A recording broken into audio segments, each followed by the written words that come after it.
हरे Krishna everyone. आज हम श्रीमद् भागवतम के पहले स्कंद के 6वें अध्याय के 33वें श्लोक से कथा को प्रारंभ करने जा रहे हैं। अब तक की कथा में हमने सुना कि नारद मुनि अपनी माता की मृत्यु पश्चात उत्तर दिशा की ओर चल पड़े। एक स्थान पर जाके उन्हें स्नान किया, जल पिया, ध्यान किया और भगवान के उनको दर्शन हुए हृदय के अंदर। और फिर भगवान ओझल हो गए, दृष्टि से दिखाई नहीं दिए। नारद मुनि व्याकुल हो गए। उन्होंने कोशिश की कि जिस विधि का प्रयोग करके उन्होंने भगवान के दर्शन किए थे उसी विधि के द्वारा दोबारा भगवान के दर्शन करें, लेकिन भगवान ने उनको दर्शन नहीं दिए। नारद मुनि व्याकुल हो गए। उनको भगवान की आवाज सुनाई दी। भगवान ने कहा कि इस जन्म में अब तुम मेरे दर्शन नहीं कर सकोगे। और फिर बताया कि मैंने तुम्हें दर्शन एक बार इसलिए ये भी बताया कि अगर किसी की सेवा अपूर्ण है और जिसके भौतिक कल्मशों से जिसकी मुक्ति नहीं हुई है, उनको भगवान दर्शन नहीं देते। और भौतिक कल्मश का अर्थ है रजोगुण और तमोगुण से मुक्ति। रजोगुण तमोगुण से मुक्ति मिल गई है, इसका पता कब चलता है? जब लोभ और मोह समाप्त हो जाते हैं। तो भगवान कहते हैं कि मैंने तुम्हें एक बार दर्शन इसलिए दिए थे ताकि तुम्हारी मुझे पाने की इच्छा और अधिक बढ़ जाए, तुम्हारा मेरे से प्रेम बढ़ जाए। और कहते कि जितना अधिक तुम मुझे पाना चाहोगे उतना ही तुम भौतिक इच्छाओं से मुक्त होते जाओगे। और भगवान ने यह भी बताया कि अगर कोई भक्त थोड़े समय के लिए ही भगवान की सेवा करता है तो उसको एक दिव्य सेवा की बुद्धि मिलती है, जिससे वह भौतिक लोक में रहते हुए भी मुक्त हो जाता है और मृत्यु के पश्चात आध्यात्मिक जगत में चला जाता है और वहां पे भगवान का पार्षद बनता है। तो भगवान ने बताया कि नारद मुनि को आशीर्वाद दिया कि जब सृष्टि का संहार होगा या सृष्टि की रचना होगी तो तुम्हारी ये स्मृति, तुम्हारी याददाश्त ऐसे ही बनी रहेगी, तुम किसी बात को भूलोगे नहीं। और फिर भगवान ने बोलना बंद कर दिया। नारद मुनि ने उनके प्रति कृतज्ञता का अनुभव किया, उन्हें प्रणाम किया। उसके बाद नारद मुनि ने जगह जगह घूमकर भगवान के पवित्र नाम का यशगान करना शुरू कर दिया। और ऐसी लीलाओं का गान हमेशा कल्याणकारी होता है। नारद मुनि संतुष्ट थे, विनम्र थे, द्वेष रहित थे, ईर्ष्या रहित थे। जब नारद मुनि का शरीर छूटा, जो दासी पुत्र वाला शरीर था, जब वो छूटा तो उनको आध्यात्मिक शरीर मिला। और आध्यात्मिक शरीर जो मिला जब भगवान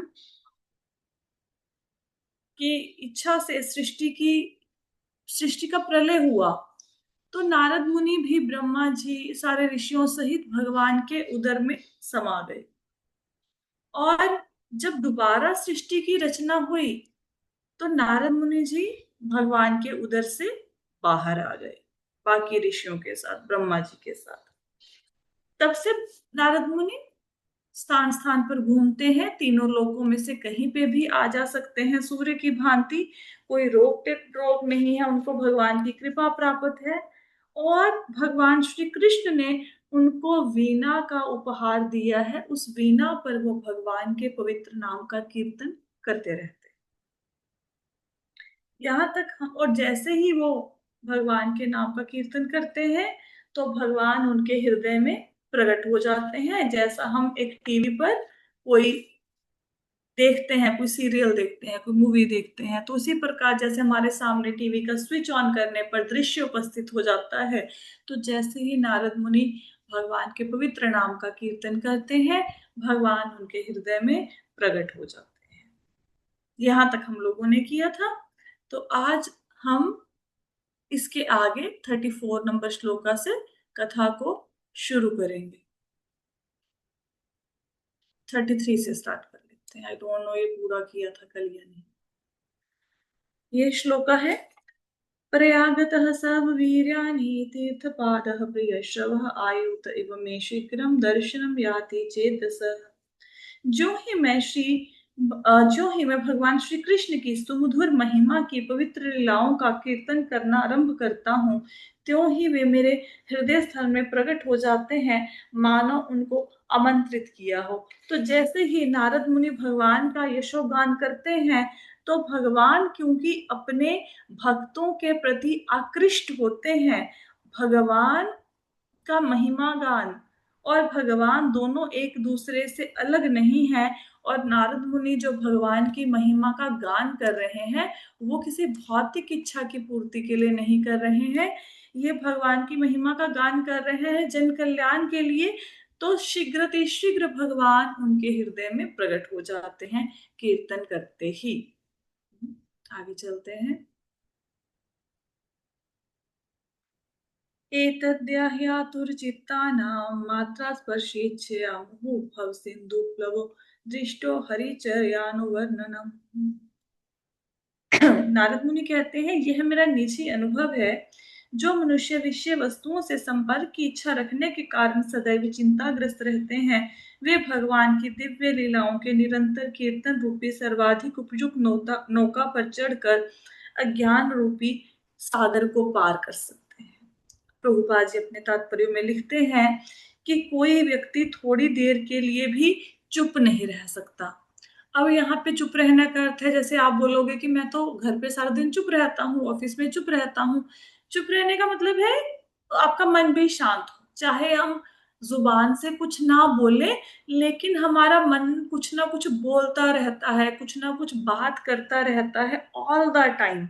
और जितनी भी ये बातें होती हैं, ये इंद्रियों को संतुष्ट करने वाली हैं, और इससे जीव इस जगत के बंधन में फंस जाता है। अब बोलना तो बंद नहीं किया जा सकता। अब दिमाग को ये तो नहीं कह सकते कि तू आज से मत सोच। मन के ऊपर तो कंट्रोल करना बहुत कठिन है। हाँ, इतना कर सकते हैं कि अगर किसी व्यक्ति को सुख चाहिए, तो अपना सब्जेक्ट मैटर चेंज कर ले सोचने का। वो अगर सपोज उसको पॉलिटिक्स की चर्चा करना अच्छा लगता है, तो भगवान कृष्ण की जो पॉलिटिक्स थी ड्यूरिंग महाभारत वॉर, जब वो द्वारिका में थे, उसकी चर्चा करें। अगर उसका मन करता है कि मुझे मूवी देखनी है, सीरियल देखना है, नाटक के पात्रों को देखना है, तो वो भगवान कृष्ण ने जो गोपियों के साथ, लक्ष्मियों के साथ लीलाएं की, जो गोप ग्वालों के साथ उन्होंने लीलाएं करी, उन लीलाओं की ओर ध्यान दे। तो भगवान दिखते तो सामान्य पुरुष जैसे हैं, जब धरती पर आते हैं हम जैसे ही दिखते हैं, लेकिन भगवान के कार्य अलौकिक होते हैं। किसी साधारण जीव के लिए उन कार्यों को करना संपन्न नहीं है। और जब हम भगवान के अलौकिक कार्यों का वर्णन करते हैं, चिंतन करते हैं, तो ऐसा करने से ये संसार जो कष्टों का घर है, इसको हम पार कर जाएंगे। और नारद मुनि जी ये बात कह रहे हैं। क्या कह रहे हैं? नारद मुनि जी कह रहे हैं कि जो मनुष्य दिन रात दुनिया के बारे में सोचते रहते हैं, दुनियादारी के बारे में सोचते रहते हैं, भौतिक भोगों के बारे में सोचते रहते हैं, वो हमेशा चिंतातुर रहते हैं। और अगर किसी ने अपनी चिंता को खत्म करना है, तो इस भवसागर को पार करना है, तो उसके लिए एक नौका चाहिए। नौका क्या है? भगवान की लीलाओं का कीर्तन, हमेशा भगवान के नाम का स्मरण करते रहना। ऐसा करने से वो अज्ञान के सागर को पार कर जाएगा, भवबंधन को पार कर जाएगा। ये नारद मुनि अपने निजी अनुभव से बता रहे हैं कि मैं तो एक दासी पुत्र था, छोटा बालक था, कोई योग्यता नहीं थी, पढ़ा लिखा नहीं था, धनवान भी नहीं था। 5 वर्ष के बालक के ऊपर जब भगवान ने प्रसन्न होकर इतनी कृपा करी, तो हम सब लोगों पर भी उतनी ही कृपा हो सकती है, बशर्ते हम धैर्य और उत्साह के साथ भगवान की भक्ति में अखंड और अहतुकी और अप्रतिहता भक्ति जो है, उसमें निरंतर लगे रहें और भक्तों का संग करें। आगे कहते हैं 35वें श्लोक में, यम आदिभिर जम आदिभिः योग पथे काम लोभ हतो मोह मुकुंद सेवया यत्तथा आत्मधाना शाम्यति। कहते ये सत्य है कि योग पद्धति के द्वारा इंद्रियों को वश में करने के अभ्यास से मनुष्य को काम तथा लोभ की चिंताओं से राहत मिल जाएगी, क्योंकि किंतु इससे आत्मा का संतोष प्राप्त नहीं होगा, क्योंकि यह संतोष भगवान की भक्ति में सेवा से ही प्राप्त किया जा सकता है। तो यहाँ पे प्रभुपाद जी अपने तात्पर्यों में लिखते हैं कि योग का एम क्या है। योग का एम है अपनी इंद्रियों को संयमित करना, एकाग्रता लाना, अपने विचारों को कंट्रोल करना जो दिन रात दिमाग में चलते रहते हैं। जब ये जो प्रभुपाद जी तात्पर्य में लिखते हैं कि जो हमारी सेंसेस हैं, इंद्रियां हैं, ये विषैले सांपों के समान है, और इस पर अगर हमने कंट्रोल करना है तो वो योग पद्धति से किया जा सकता है। अब नारद मुनि जी ने बताया कि अगर कोई व्यक्ति इंद्रियों पर, सेंसेस पर कंट्रोल करना चाहे और वो योग ना कर सकता हो या योग ना करना चाहता हो, तो इन पर कंट्रोल करने की एक अलग टेक्निक भी है। क्या है? भगवान श्री कृष्ण की भक्ति। अब ये जो तरीका है, दो तरीके हैं, एक योग के द्वारा इंद्रियों को कंट्रोल करना, एक भक्ति के द्वारा। अब इन दोनों में अंतर क्या है? जब योग के द्वारा इंद्रियों पर कंट्रोल किया जाता है, यो एक बनावटी ढंग से हम लोग इंद्रियों पर कंट्रोल करते हैं। इससे क्या होता है कि इंद्रियां कुछ देर के लिए टिक तो जाती हैं योग पद्धति से, लेकिन जैसे ही उनको भोग का अवसर मिलता है, वो विषैले सांप के अनुसार डंक मारती हैं। जैसे विश्वामित्र मुनि थे, उन्होंने योग पद्धति के द्वारा इंद्रियों को वश में कर लिया, इंद्रियां वश में हो गई। जैसे ही मेनका आई तो उनकी, मेनका के घुंघरुओं की छनछनाहट को सुनकर उनका ध्यान भंग हो गया और मेनका के प्रेम में वो फंस गए। लेकिन इसके विपरीत जो हरिदास ठाकुर थे, हरिदास ठाकुर को माया देवी स्वयं मिलने आई और उनको लुभाने का प्रयास किया, लेकिन वो हरिदास ठाकुर को अपने जाल में नहीं फंसा पाई। क्यों नहीं फंसा पाई? क्योंकि हरिदास ठाकुर भगवान के भक्त थे। अब विश्वामित्र ने भी इंद्रियों को कंट्रोल किया, हरिदास ठाकुर ने भी किया। विश्वामित्र ने योग पद्धति से किया, हरिदास ठाकुर ने भक्ति से किया। तो दोनों में अंतर ये है कि विश्वामित्र जी ने जो किया, वो जैसे ही उनको अवसर मिला इंद्रिय तृप्ति का, वो अपने पद से विचलित हो गए, लेकिन हरिदास ठाकुर अपने पद से विचलित नहीं हुए। और दूसरी बात ये है कि योग के द्वारा इंद्रियों को चलो वश में कर भी लिया, अपने भावों पर, इच्छाओं पर, विचारों पर, आसन पर कंट्रोल कर भी लिया योग पद्धति से। जैसे अभी हम बैठते हैं पाठ के लिए, मंत्र जाप के लिए, तो हमें बैठा नहीं जाता बहुत देर के लिए, हमारा मन करता है खड़े हो जाए या पीठ सीधी कर ले। तो योग के द्वारा आसन पर कंट्रोल किया जा सकता है। एक पोस्चर में आप बहुत देर तक बैठ सकते हो, एकाग्रता भी लाई जा सकती है, लेकिन आत्मा की संतुष्टि नहीं होगी, क्योंकि आत्मा को संतोष मिलेगा भगवान के नाम के जाप से। आप कभी भी देखना, जीवन में कितना भी आपको मुश्किल घड़ी आपके जीवन में क्यों ना आ जाए, जब आप भगवान के नाम का जाप करते हैं तो ऐसा लगता है कि कोई है जो हमारी सहायता के लिए है, हम उसकी शरण ले सकते हैं और आत्मा को संतोष मिलता है। कितना भी आप डिप्रेस क्यों ना हो, मंदिर में जाके बैठिए, आपको एक अद्भुत शांति का अनुभव होता है। भगवान के नाम में यही महिमा है, भगवान के नाम की। तो नारद मुनि ने बताया कि योग पद्धति के द्वारा इंद्रियों को वश में करके काम और लोभ से और चिंताओं से तो मुक्ति मिल जाएगी, लेकिन आत्मा की संतुष्टि नहीं होगी, क्योंकि आत्मा की संतुष्टि का एकमात्र साधन है भगवान के नाम की चर्चा करना, भगवान का नाम लेना, भगवान की सेवा करना। आगे चलते हैं। सर्वं तद इदम आख्यातम यत् पृष्टोऽहं तवया नगा जन्म कर्मस्य रहस्यं मे भवतश्च चात्म तोषणम।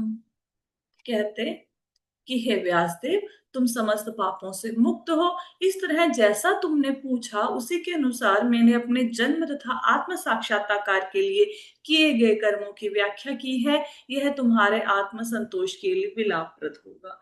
तो नारद मुनि जी ने यहाँ पे व्यासदेव जी की जिज्ञासाओं की तुष्टि की। उन्होंने प्रश्न पूछा था कि आपको इतनी पुरानी बात कैसे याद है, सृष्टि के प्रलय के पहले की। तो उन्होंने बताया कि भगवान ने मुझे वरदान दिया तो कि मेरी स्मृति बनी रहेगी। उन्होंने पूछा कि जो संत महात्मा आपके घर पे चातुर्मास में आए, उनके जाने के बाद आपने क्या किया। तो नारद मुनि ने बताया कि उनके जाने के बाद उनकी माता की मृत्यु हो गई और फिर कैसे उन्होंने भगवान के दर्शन किए और कैसे उन्होंने भक्तिमय जीवन बिताया। अब यहाँ पे उन्होंने बताया कि जो आपने मेरे से प्रश्न पूछे हैं, मैंने आपको वो सारे प्रश्नों का उत्तर दे दिया है। और क्योंकि आपने इनको सुना है ध्यान से, तो इससे आपको आध्यात्मिक लाभ प्राप्त होगा। जब हम किसी व्यक्ति से उनके जीवन के अनुभवों के बारे में सुनते हैं, वो भक्ति में कैसे आए, कैसे भक्ति में उन्होंने प्रगति करी, तो खुद को भी एक प्रेरणा मिलती है भक्ति करने की। भक्तों के कार्यकलापों को देखकर भक्ति करने की प्रेरणा मिलती है ना। और आप उत्साहित होकर भक्ति करते हैं, सेवा करते हैं।